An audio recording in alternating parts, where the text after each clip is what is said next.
मैं बीच में न बोलते हुए अध्यक्ष जी से चाहूँगा कि आप आएं और अपनी बात रखें।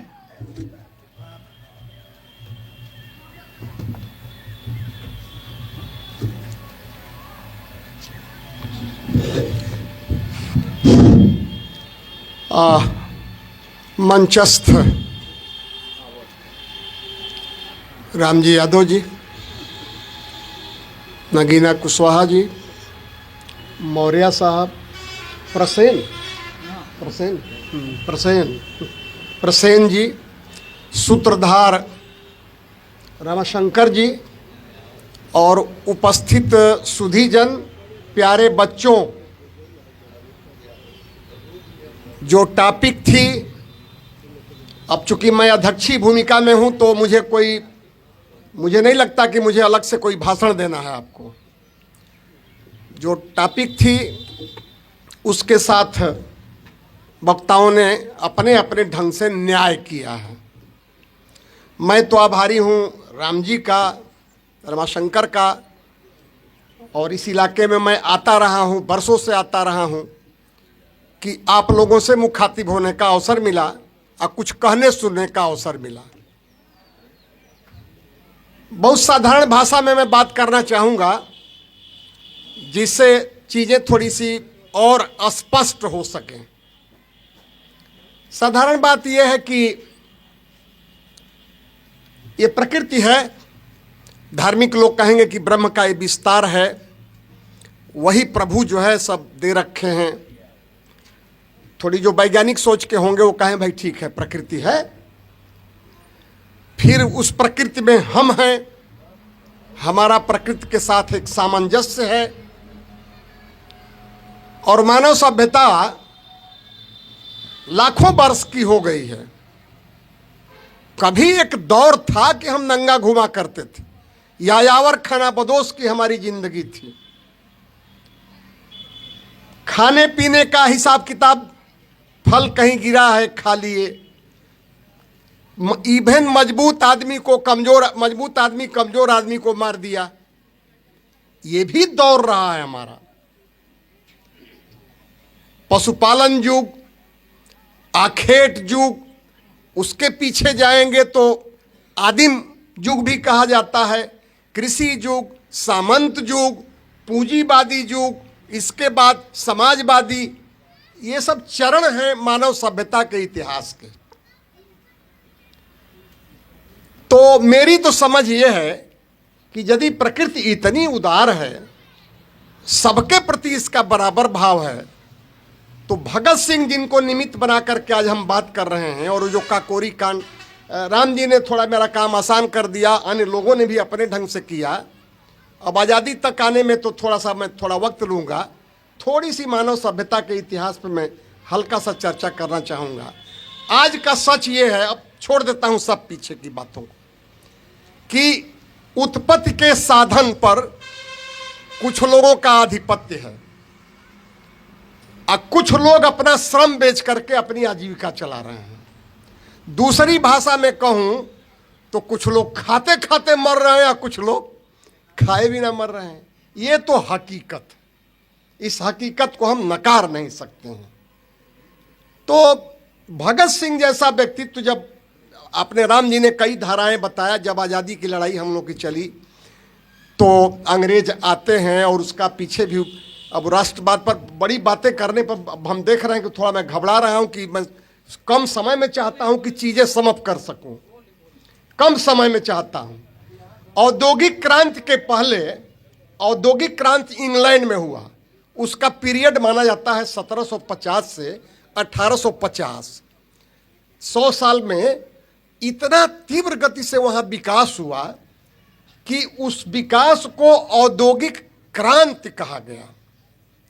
और उस विकास के मूल में क्या निहित था, 14वीं शताब्दी तक तो इंग्लैंड में भी चर्चों का राज्य था, धर्म कर्म इतना पराकाष्ठा पे कि वहाँ पर भी वही अंधविश्वास जो आज तक हम जीते हैं। धनी लोगों को लिए चर्च के जो क्लर्जी थे, स्वर्ग के लिए हिसाब किताब करते थे, इस धरती का नहीं पता नहीं, जिस धरती को हम देखे ही नहीं, वहां पे स्वर्ग में जो ऊंची वाली सीढ़ी थी तो धनी लोग खरीद लेते थे पैसा दे करके, और नीची वाली सीढ़ी स्वाभाविक है कि गरीब को मिलेगा। तो 15वीं शताब्दी से लेके और औद्योगिक क्रांति के पूर्व 200-250 वर्ष जो वहां की अर्थव्यवस्था जो निर्मित हुई यूरोप में, खास करके हम लोग तो गुलाम होते चले गए हैं ना, बाह्य संस्कृतियां आती गई हैं, हम लोग शुतुरमुर्ग वाली व्यवहार में खड़े हो गए, समाज हमारा जकड़ा रहा, बंद रहा। आज़ादी की लड़ाई पे भी थोड़ा प्रकाश राम जी ने ही डाला है कि कैसे कई धाराएं चली, कुछ पढ़े लिखे लोगों के तक ही ये सीमित था। गांधी आते हैं, थोड़ा विस्तार देते हैं, इसके बाद से कई धाराएं चलती हैं कि हम आज़ादी खाली ले लें और आज़ादी के बाद बस राजनीतिक स्वतंत्रता चाहिए हमको, या हम जब अगला हमारा भारत का समाज कैसा हो। तो तरह तरह की धाराओं की तरह तरह सोच है।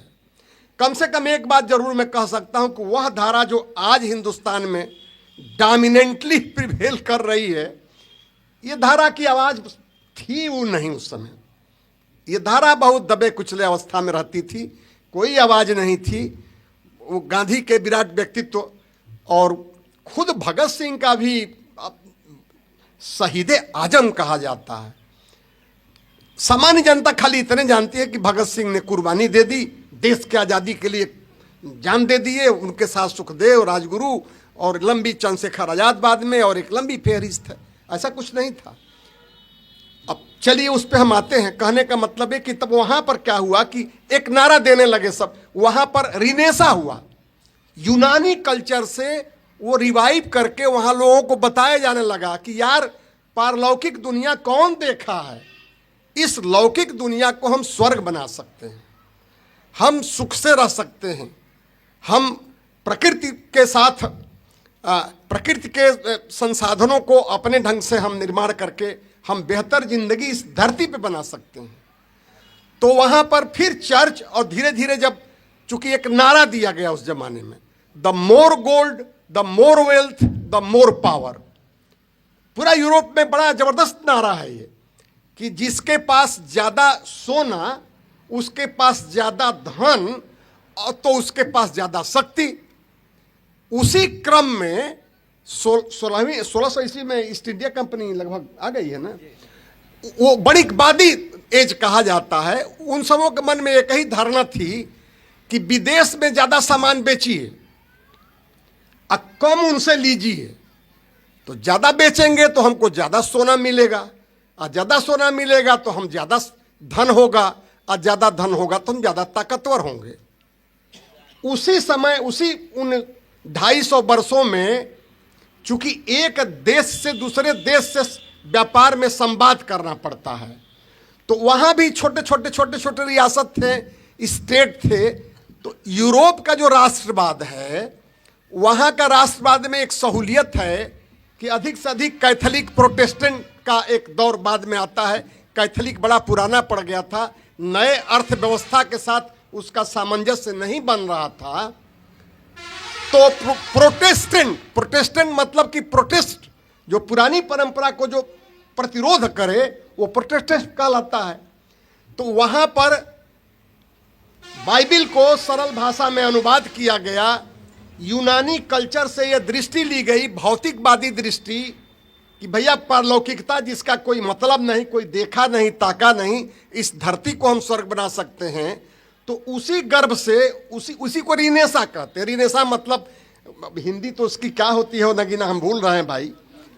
पुनर्जागरण जो होता है यूरोप में, तो वहां पर एक ही धारणा बनती है, बस वही जो बात से मैंने कहा कि विदेशों में खूब सामान बेचिए, अपने यहाँ बनाइए। उस जमाने में एक राज्य दूसरे राज्य से बात करता तभी व्यापार चलता। तो वहां भी छोटे छोटे राज्य जो थे, रियासतें थीं, उनको एक करके, और वहां पर चूंकि गनीमत ये थी कि संस्कृति, भाषा, धर्म वगैरह, भूगोल वगैरह बहुत कुछ मिलता जुलता था। तो राष्ट्र का वहां निर्माण उनके यहाँ इस स्तर से होता है। उसी क्रम में हमको गुलाम बनाते हैं। फिर इतिहास से आप परिचित हैं, कैसे कैसे हमारे सारे संसाधनों का कितनी गहराई से दोहन करता है अंग्रेज। बल्कि उसके यहाँ जो औद्योगिक क्रांति हुई है, जबकि उसका सूर्य कभी अस्त नहीं होता था, लेकिन औद्योगिक क्रांति जो उसकी हुई है, उस औद्योगिक क्रांति में सबसे बड़ा योगदान भारत के लूट और खसोट का है। कच्चा माल यहाँ से ले जाना, पक्का वहाँ बनाना, सस्ता ले जाना, यहाँ ले आकर महंगा बेचना। हस्तकला में हम लोग बहुत आगे थे मुगल काल तक, जब तक राजतंत्र, इसके पहले का हमारा इतिहास राजतंत्र का इतिहास था। प्राचीन काल में जाएंगे तो भी राजतंत्र का इतिहास था। फ्रेंच रिवॉल्यूशन से निकला हुआ 1789 के बाद से, या यूं कहूं मैं कि जो औद्योगिक क्रांति हुई, फिर पूंजी का संग्रहण होने लगा, बड़े बड़े पैमाने पर उद्योग खोलने लगे, और एक सौभाग्य उनको मिला कि न्यूटन, कोपरनिकस, वेल्स, आइंस्टाइन, ये सब उधर पैदा होने लग गए। अब भाई शिक्षा दीक्षा का स्तर उनका बढ़ा, उनका आर्थिक स्तर बढ़ा, ये सब कुछ तो हुआ तो साफ साफ अब जो है बुर्ज, टेक्निकल टर्म नहीं प्रयोग करूंगा मैं, धनी और गरीब का रिश्ता बहुत साफ दिखने लगा। निजी संपत्ति और संगठित हुई, तो जिसके पास निजी संपत्ति होती है उसका लक्ष्य होता है लाभ कमाना, और अधिक, कोई इसका अंत नहीं होता है। वस्तु से आदमी का पेट भर जाता है, पैसा से पेट किसी का नहीं भरता। और शास्त्रीय भाषा में हम लोग कहते हैं कि मुद्रा की सीमांत उपयोगिता शून्य नहीं होती। तो इस तरह का अर्थतंत्र वहाँ खड़ा किए सब, हमको लूट करके। हमारे यहाँ हस्तकला उद्योग, लघु कुटीर उद्योग, ये सब काफ़ी हमारा समृद्ध था, हमारा वो आधार था, मूलाधार था हमारी अर्थव्यवस्था का, खत्म किए। चलिए फिर चेतना हमारी, अरे भाई जब आज़ाद हम हुए हैं तो 55% पर अंग्रेजों का राज था। कहीं पुर्तगाली हैं, कहीं फ्रांसीसी हैं, और 565 रियासतों को तो ऐसे ही छोड़ के गए सब। अब फिर देश का जो बंटवारा, इन सब के मूल में इन लोगों को साम्राज्यवादी कहा जाता है। जो दूसरे देश में जाकर के दूसरे देश के अर्थव्यवस्था का दोहन करें, इंपीरियलिस्ट कहा जाता है, साम्राज्यवादी कहा जाता है। उसी साम्राज्यवाद के खिलाफ में जो हमारे यहाँ लड़ाई चल रही थी, माना जाता है कि 90 साल हिंदुस्तान में आज़ादी की लड़ाई बड़ा कम जगहों पर होता है भाई, 90 साल बहुत होता है। कारण था कि हमारा देश बड़ा खंडित था, राष्ट्रीय चेतना कमजोर थी। एक राजा दूसरे राजा के लड़किए को पसंद कर लिया और कहा कि दे दो, और नहीं दोगे तो तुम्हारे पर हम शासन करेंगे। लड़ाई होती थी, युद्ध होता था। राष्ट्रीय चेतना जो पूर्व औद्योगिक काल में, औद्योगिक क्रांति के पहले 250 वर्षों में इंग्लैंड में पूर्ण हो चुकी थी। और मैंने आपसे बताया कि उसके पीछे इतिहास इतनी ही मात्र है कि चूंकि व्यापार पर उनको बल था, तो एक राष्ट्र से दूसरे राष्ट्र से बात करने की जरूरत थी, तो छोटे छोटे रियासतों को मिला करके उनके यहाँ चूंकि थोड़ा ज़्यादा समरसता थी, वो कर ले गए। तो हमारे यहाँ का जो आज़ादी की लड़ाई चलती है, तो कुछ लोग पढ़ने लिखने लगे, मैकाले ने शिक्षा की व्यवस्था दी, और एक वर्ग को हमारे सामाजिक व्यवस्था में पढ़ाई लिखाई से वंचित भी रखा गया है।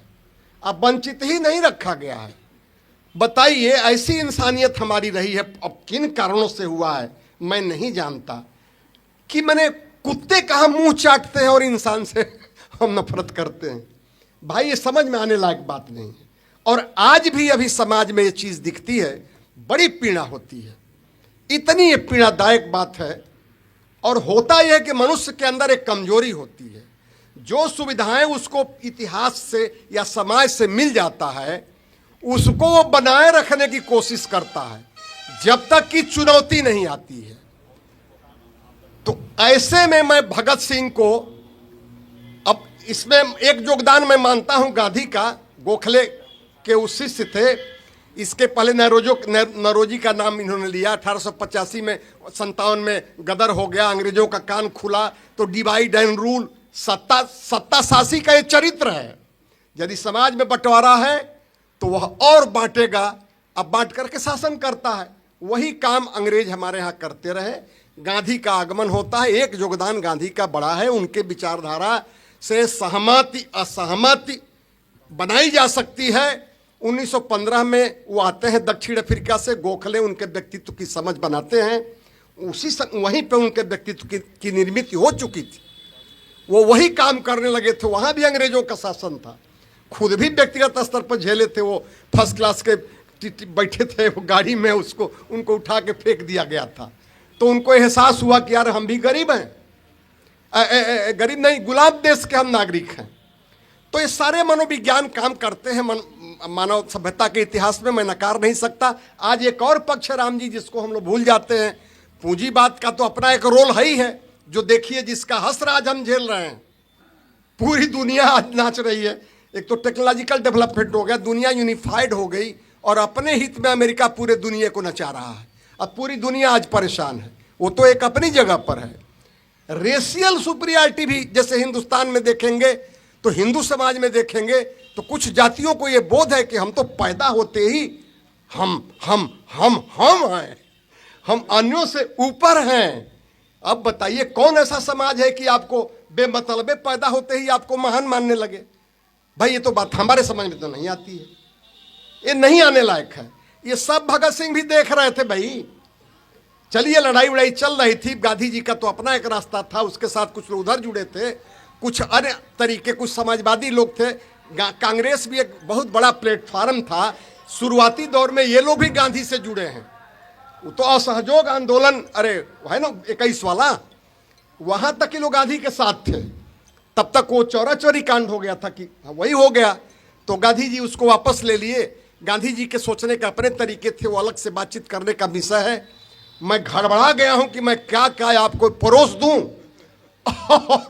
और मैं कुछ असली जगह पर आपको ले जाऊं। चलिए भाई, असली जगह ये बनती है कि हम आजाद हो गए और भगत सिंह को ले लेंगे। तो भगत सिंह को ये मात्र कह देना कि वो तो दे राष्ट्र के लिए कुर्बानी। बड़ा समझदार आदमी थे। किसी वक्ता ने कहा है कि वो 400-500 पुस्तकें उस जमाने में 23 साल का आदमी पढ़ डाले। कितना अब मैंने बैकग्राउंड उनकी पढ़ी थी। वो सिख परिवार से होते हुए भी उनके पहले आर्य समाजी बैकग्राउंड से वो लोग आते थे, और उनका भी उत्तरोत्तर उनके व्यक्तित्व का विकास हुआ है। शुरुआती दौर में तो वो भी झोंकिया करके आज़ादी के लिए गए थे। अरे आज़ादी पानी है, अंग्रेजों से हमको मुक्ति पानी है। शुरुआती दौर वही है।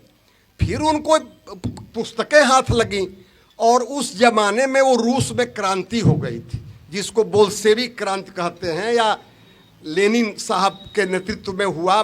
अब एक विवाद है कि वहाँ अभी सामंती समाज था तो पूंजीवाद नहीं था, काका था, सब संदर्भ काटिए। वहाँ से भी भगत सिंह को दृष्टि मिल रही थी। और आपने कहा कि वो मरने के पहले तक द रिवोल्यूशनरी लेनिन करके पुस्तक थी, उसको पढ़ रहे थे। स्टेट एंड रिवोल्यूशन वो पढ़ रहे थे। दत्ता साहब से मंगवाए थे, वो बटुक दत्त से मंगवाए थे। उस पुस्तक को पढ़ रहे थे जरा, और उनका वेट बढ़ गया था। कल्पना कीजिए कि वो व्यक्तित्व किस कदर का व्यक्तित्व है। बैकग्राउंड में अजीत सिंह भी, उसके चाचा उचा भी उस आज़ादी की लड़ाई से जुड़े हुए थे। इवन जिसको आप कहा जाता है गांधी जी ने उनको बचाया नहीं, क्या किया? अरे उनके बाप गए कि चलिए क्षमे मांग लिया। रहा पुत्र का मोह होता है, कहे कि हमको आप पिता नहीं होते तो मैं आपको गद्दार कहता। हमारे पूरे यात्रा पर आप बहुत बड़ा धब्बा लगा दिए। तो गांधी बाबा क्या करते, इरविन समझौता वगैरह का दौर भी चल रहा था उस समय। इन्होंने कहा कि अरे भाई थोड़ा डाउन कर दीजिए, थोड़ा रियायत दे दीजिए, बिल्कुल मारने वाला मत करिए। लेकिन इरविन तो वो मान रखा था कि सबसे खतरनाक आदमी है लग रहा है। और खतरनाक के कारण दो होते हैं। एक तो जिसके तरफ सारे लोगों ने हिंट किया है, एक तो भाई सत्ता का खाली परिवर्तन हो जाए। अब भगत सिंह को देख रहे हैं समाज में भेदभाव है, छुआछूत है, गैर बराबरी है।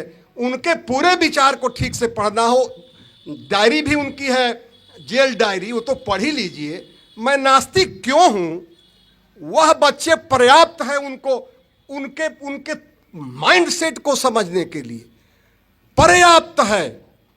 खाली उनका वो पढ़ लीजिए। वो कहते हैं कि भाई यदि लोग, धार्मिक बात है ना कि ये पूरे समाज को प्रभु का विस्तार है, बस प्रभु बना दिए।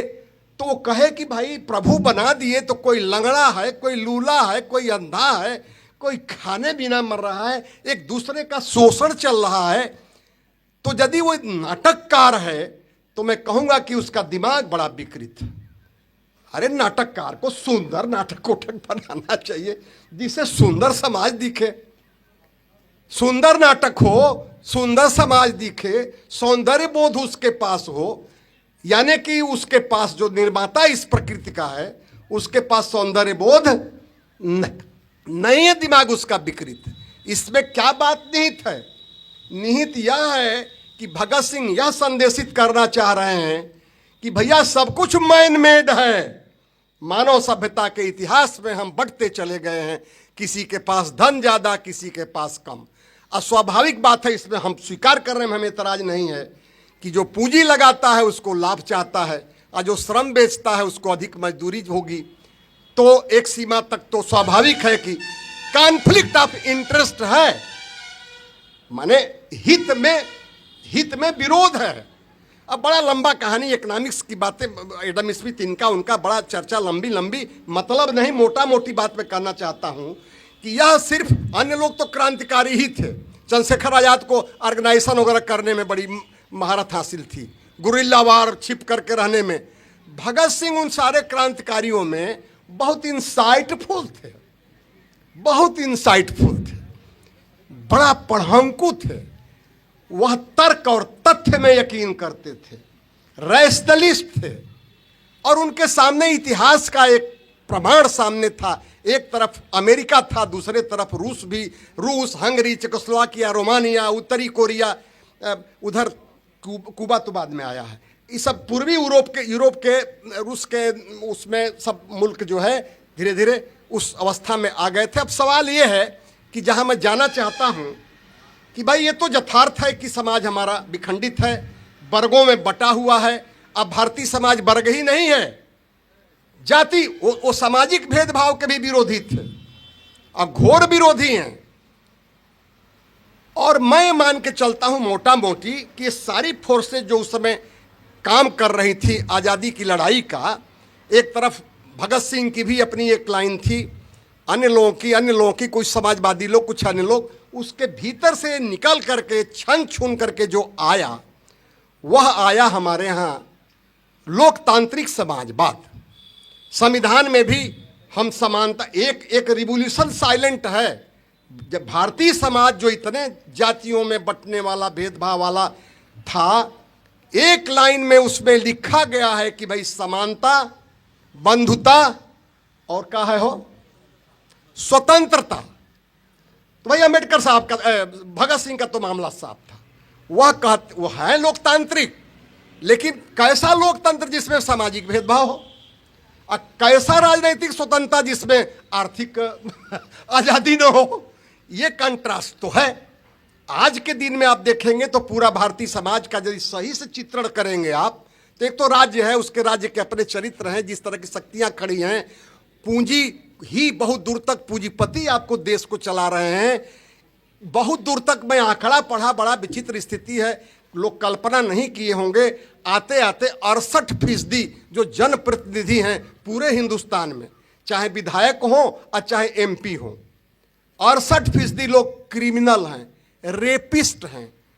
अरे भाई क्रिमिनल रेपिस्ट समझ में आ रहा भैया, बलात्कारी हैं, और ऐसे लोग विधायिका में बैठ करके विधान बना रहे हैं।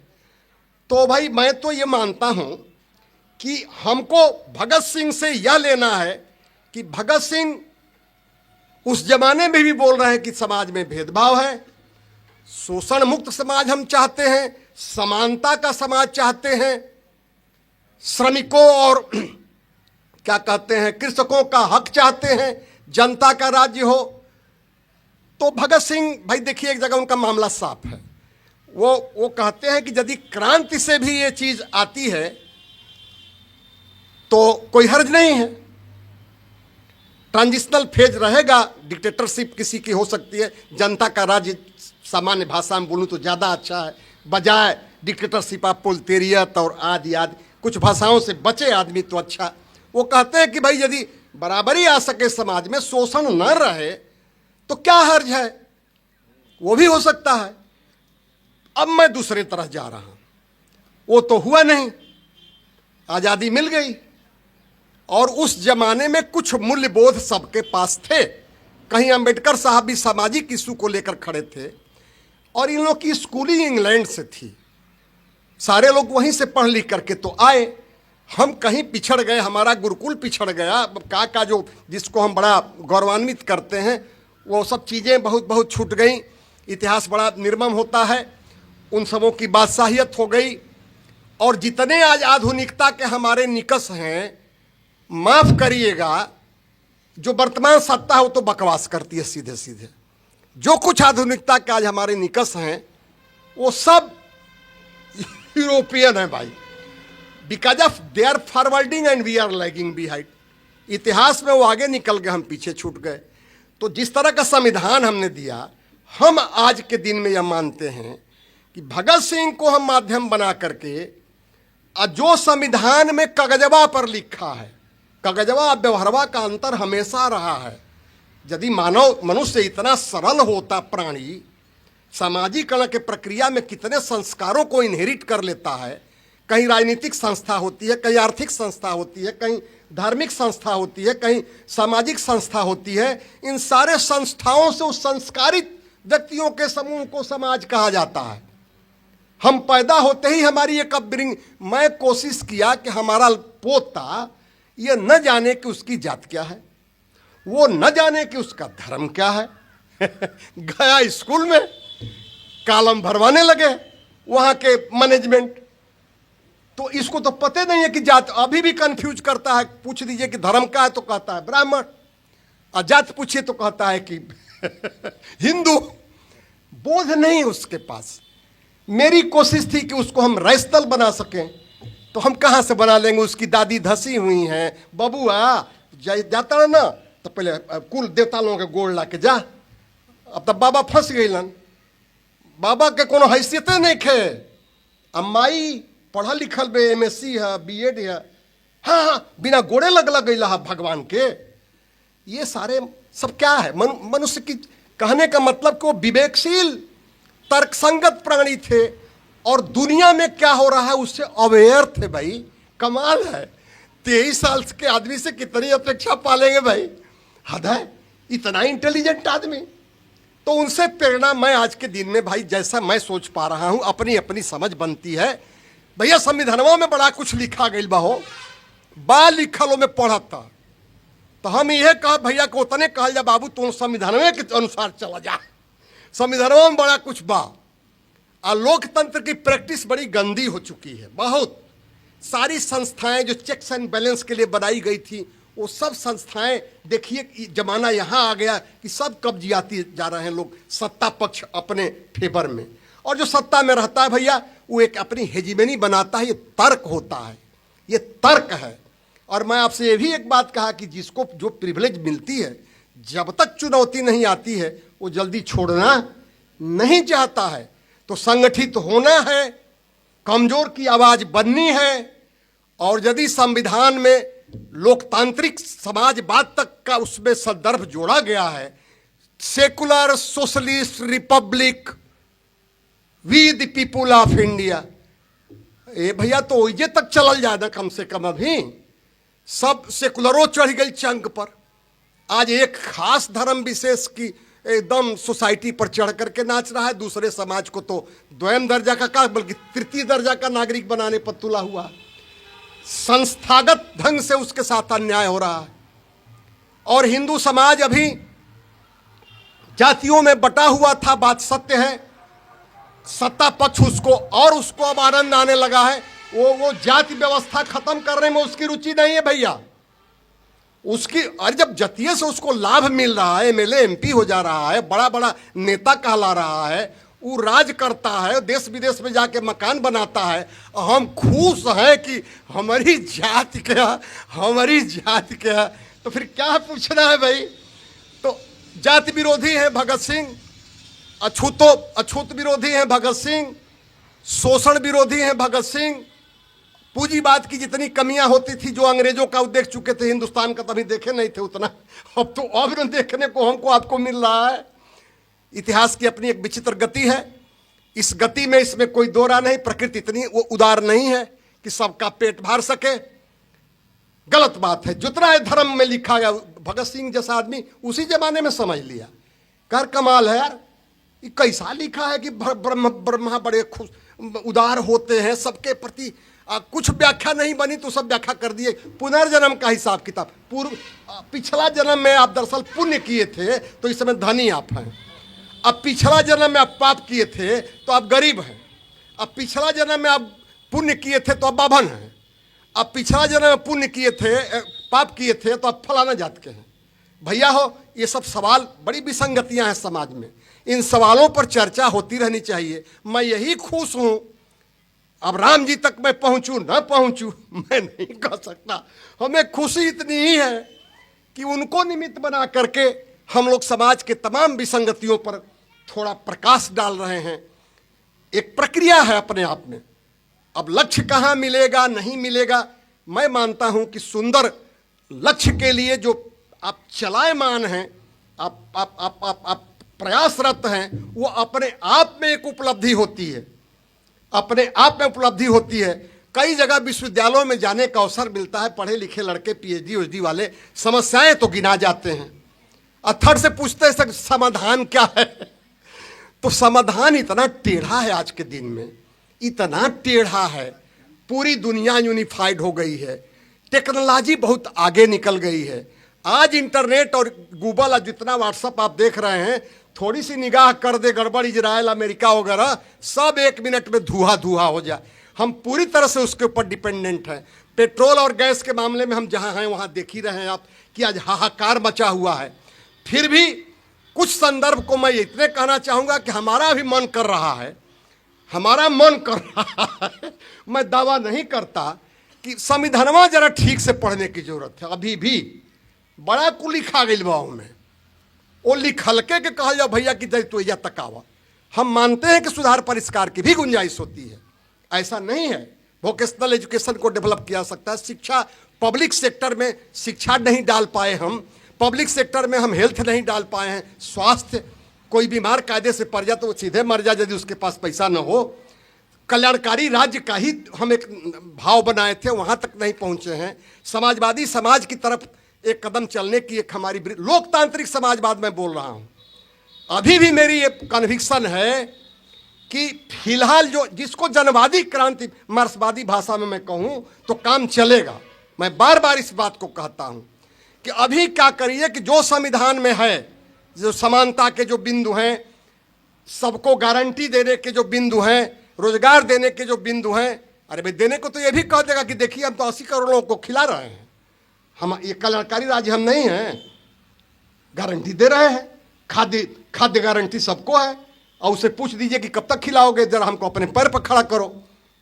आज उसका उसमें निहित स्वार्थ आ गया है कि चलिए, वो तो खुलेआम कहता है कि हमारा अन्न, नमक खाओगे हम वोट नहीं दोगे। बताइए, राज्य का हम खा रहे हैं, हम आप कर देते हैं, वो कह रहा है कि नमक हमारा खा रहे हो। वो अपनी पकेटिया से देता है। जनता को ये भी समझ नहीं है। और समाज हमारा, संविधान बड़ा आधुनिक बना, समाज हमारा भैया हम तो मान के चलते कभी भी कबीलियाई समाज है। जब जातीय में भी उलझा हुआ है और जातीय बोध, जातीय गौरव, तो ये सारे संदर्भ हैं। अभी हमको संविधान में जो कुछ है उसको एक्सप्लॉइट करने की जरूरत मैं समझता हूं अपने दृष्टि से। और चूंकि ज्यादा समय आपका ले लिया, हमको आप सुने धैर्य से सुने और हमको सहे। लेकिन मैं कहूंगा कि कुछ मैं संकेत छोड़ रहा हूं मैं भी, कि अभी हमें जरूरत है बहुत लंबा लंबा लफाजी से बच करके संविधान को देखा जाए कि उसमें क्या क्या अभी चीजें दे रही हैं, जो हमको अभी उसको एक्सप्लॉइट करके हम कहां तक पहुंच सकते हैं, जिसको मार्क्सवादी भाषा में हमारे प्रिय राम जी जनवादी क्रांत उरांत कहते हैं, वहां तक मानता हूं कभी चलना है। पूंजी तो आवारा हो ही रही है, कोई दिक्कत नहीं है, लेकिन अभी गुंजाइश है, उसको एक्सप्लॉइट करने की जरूरत है। संविधान में जो कुछ लिखा हुआ है वहां तक ही अभी देखा जाना कि भाई तू यहां तक आओ, चूंकि चीजें बड़ा गड़बड़ा गई हैं, बड़ा दिशा उल्टा पकड़ा गया है। संकेत में मैंने बोला, सब लोग समझदार हैं, सब लोग समाज में रहते हैं, सब कुछ देख रहे हैं। बड़ा एक टेढ़ा मसला हिंदुस्तान में फंस गया है। हरिजन का गरीब और बाभन का गरीब संगे बैठी ना पाई, दोनों एक बराबर गरीब बना, लेकिन चित्त उनकी अलग अलग है। कैसे वर्ग बनावल जा हमारा समझ में ना आवत है, थोड़ी कठिनाई है।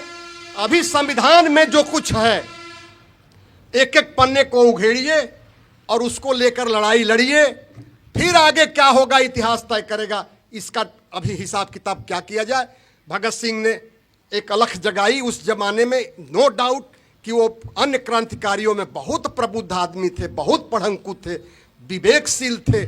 और खाली एक पुस्तक मैं कहूँगा, यदि पढ़े लिखे आप हैं, वो पुस्तक हर जगह उपलब्ध है, शायद आपको दृष्टि मिले, मैं नास्तिक क्यों हूँ, और सब छोड़ दीजिए उनकी जेल डायरी और सब कुछ, मैं नास्तिक क्यों हूँ पढ़ लेंगे तो उस आदमी के माइंडसेट की समझ आपको बनेगी। बहुत बहुत धन्यवाद, आपने अवसर दिया, मैंने कुछ आपसे कहा। और पुनः मैं रमाशंकर और राम जी का आभारी हूँ कि आप लोगों से मुझे कुछ कहने सुनने का अवसर प्रदान किए। धन्यवाद।